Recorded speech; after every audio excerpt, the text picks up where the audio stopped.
반갑습니다. 락터 이세준입니다. 오늘은 여러분들이 정말 많이 질문하시는 내용 중에서 자원경부암에 대해서 제가 간략하고 알기 쉽게 설명을 드리도록 하겠습니다. 우선 자원경부암은 어느 쪽에 생기는 거냐 하면 여기 화면을 보시면 제가 이게 자궁의 모형인데 자궁이고 뭐 나팔관, 난소, 그 다음에 질 뭐 이렇게 있습니다. 근데 자궁의 입구 쪽, 이 부분을 우리가 자궁경부라고 이야기를 합니다. 이 자궁경부 쪽에 생기는 암을 우리가 자궁경부암이라고 이야기를 합니다. 근데 자궁경부암은 사실은 굉장히 많은 여성암 중에 한 가지였는데 최근 들어서 자궁경부암이 정말 눈에 띄게 줄어들었습니다. 그 이유가 바로 자궁경부암 예방 접종 때문이죠. 그건 제가 조금 이따 설명을 해드리고, 우선 이제 그럼 자궁경부암이 생기는 뭐 여러 가지 기전이나 진행되는 과정에 대해서 먼저 간략하게 설명을 드리겠습니다. 자궁경부암은 암 중에서 유일하게 어떻게 해서 생기는지 어떻게 진행이 되는지에 대한 정확한 과학적인 기전이 밝혀진 유일한 암입니다. 자궁경부암을 일으키는 바이러스는 우리가 보통 인유두종 바이러스라고 이야기를 하는데, 지금 여기 보시는 이 바이러스가 이제 인유두종 바이러스입니다. 근데 인유두종 바이러스는 왜 인유두종이냐? 사람의 유두, 사람의 유두와 비슷하게 생겼다 해서 인유두종 바이러스라고 이름이 붙었습니다. 사실 이게 유두하고 조금 비슷하게 생겼죠. 그런데 이제 이 인유두종 바이러스의 종류가 지금까지 대략 밝혀진 게 한 150가지 정도 되어져 있고, 그 중에서 이제 번호가 다 매겨져 있습니다. 뭐 16번, 18번, 53번 이런 식으로 매겨져 있는데, 그 중에서 이제 가장 자궁경부암을 일으키는데 혁혁한 공로를 세우는 바이러스 두 종류를 꼽으라고 이야기를 하면, 여기 보시는 바와 같이 16번과 18번 바이러스가 자궁경부암을 일으키는 원인이 거의 한 80% 정도를 점유하고 있습니다. 사실 그래서 우리가 이 바이러스들, 이 바이러스 말고도 다른 바이러스도 있지만 어쨌든 자궁경부암을 일으키는 바이러스가 성접촉에 의해서 이 질과 이게 자궁경부 쪽에 들어오게 되면, 침투하게 되면 이제 자궁경부 세포를 제가 조금 더 확대한 그림입니다. 이 그림은 확대한 그림인데, 이 세포 하나하나 안에 이제 제가 조금 전에 앞에 보여드렸던 인유두종 바이러스가 이제 침투하게 됩니다. 그래서 물론 우리 몸에 있는 여러 가지 면역 기전에 의해서 저절로 치유가 되기도 하고, 그리고 사라지기도 하고, 머물러 있으면서 세포를 이상한 쪽으로 이렇게 변형시키기도 하고, 그렇게 해서 이제 자궁경부암을 일으키는데, 성인이 되신 20세 이상의 여자분들 중에서 성경험이 있으신 분들은 2년에 한 번씩 나라에서 무료로 암검진을 시행을 해드리고 있습니다.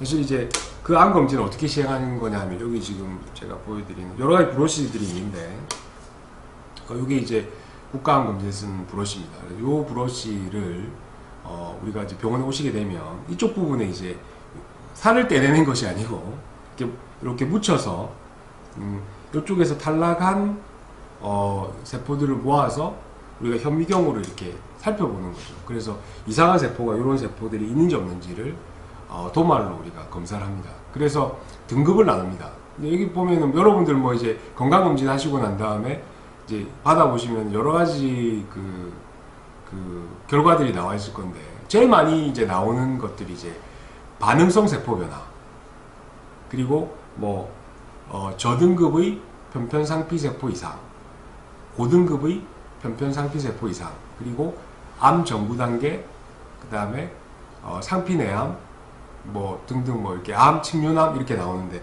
보통은 이제 요 정도의 레벨이 이제 반응성 세포 변화라고 생각을 해보시면 되는데, 물론 여기가 이제 나쁜 쪽이니까 암이죠. 그래서 왜 반응성 세포 변화라는 결론이 나오냐면, 여러분들 질 쪽을 자세히 보시면 이게 몸 안쪽에 있지만은 실제로 외부하고 통해져 있습니다. 그래서 여러분들이 샤워하실 때 비누라든지 세정제라든지 공기라든지 아니면 물이라든지 또는 관계를 하시면 정액이라든지 등등 여러 가지의 외부 환경에 지속적으로 이렇게 노출되어 있습니다. 그래서 그 노출되어 있는 세포들은 결국은 변화가 일어날 수밖에 없겠죠. 그래서 이제 세포들이 어떤 외부에 노출된 환경 때문에 변화가 일어난 상태, 물론 바이러스 때문일 수도 있습니다.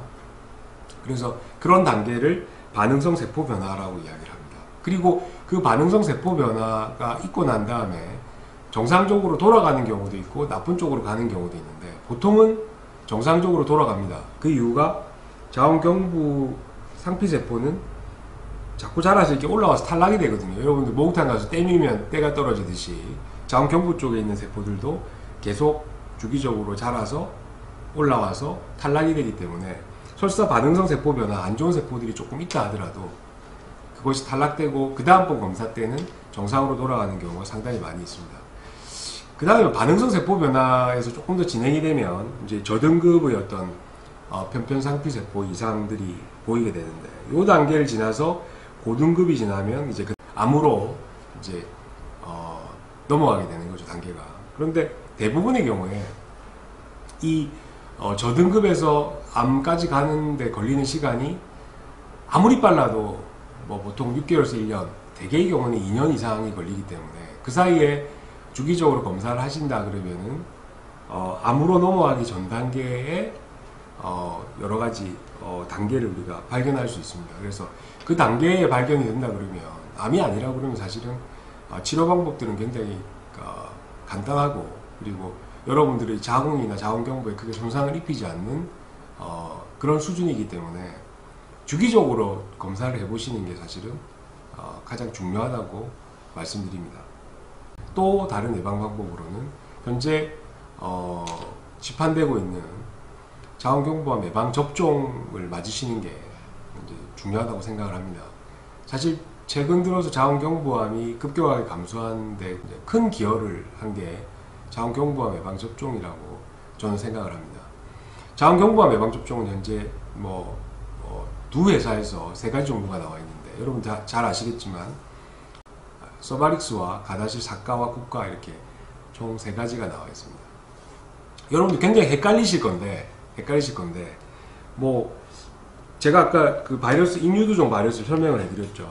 사실 이 3가지 접종에 공통적으로 막는 바이러스의 넘버가 있습니다. 그게 뭐냐면 인유두종 바이러스 16번과 18번입니다. 사실 제가 아까 이야기 드렸듯이 16번과 18번이 자궁경부암 예방접종의 상당 부분을 차지하고 있기 때문에 원인의 그래서 가다실이나 서바릭스나 모두 다 16번, 18번을 막아줄 수 있는 백신입니다.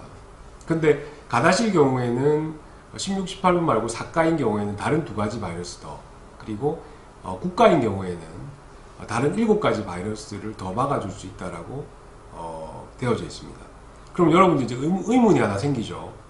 자궁경부암을 일으킬 수 있는 바이러스는 몇 시까지가 되고 그 다음에 인유두종 바이러스 150까지가 된다고 하는데 그러면은 자궁경부암 예방접종을 만들 때 아예 그냥 100가지 정도 때려 넣어서 뭐 예방접종을 만들면 완벽하게 해결되지 않겠는가 이렇게 이제 의문을 가지시는 분들이 계실 겁니다. 그런데 실질적으로 이게 바이러스를 막아줄 수 있는 그러니까 하나의 백신 안에 넣어서 바이러스를 막아줄 수 있는 데는 한계점이 있습니다. 예를 들어서 뭐 가다실 국가 같은 경우는 9가지 바이러스를 막는다고 그러는데 그러면 가다실이 뭐 15가, 20가, 30가 이렇게 해서 뭐 30개의 바이러스를 막는다 이렇게 해서 만들 수도 있지만 그렇게 만들지 않는 이유는 그렇게 만들었을 때는 각각의 바이러스에 대한 방어 능력이 현저하게 떨어지기 때문에 사실은 그런 예방 백신이 나오지 않고 있는 것이죠.